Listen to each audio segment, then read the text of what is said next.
আসসালামু আলাইকুম। আজি দুপৰীয়াৰ ভাত খাজ বাই হাতৰে খাবলৈ আহিলোঁ। বায়ে ধুনীয়াকৈ তৰকাৰী বনাই থৈছে, কাৰণ আমাক ক'লে ভাতকেইটা তহঁতে ইয়াতে খাবি। মই বেছিকৈ তৰকাৰী ভাজি বনাই দিছোঁ। এইফালে বুটৰ দালিও বনাইছে আৰু লগতে জলফাই আচাৰ বনাই আছে।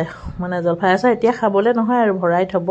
আমাক ক'লে দুপৰীয়া মোৰ লৰালৰি হৈছিল, কৈছে তহঁত গোটেইখিনিয়ে ভাত আমাৰ ঘৰতে খাই দিবি দে। মই তৰকাৰী অলপ বেছিকৈয়ে বনাইছোঁ আৰু লগতে বায়ে ক'লে মই ফুলকবি তৰকাৰী মাছ দি বনাইছোঁ আৰু পালেঙো মাছ অকণমান দি বনাইছোঁ। গতিকে গোটেইকেইটাই বহি একেলগে খাওঁ, কাৰণ ওচৰতে বাই থাকে।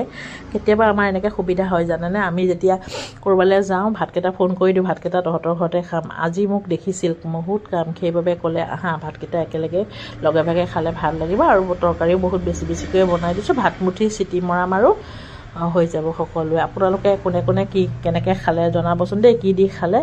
Bye bye, Tata.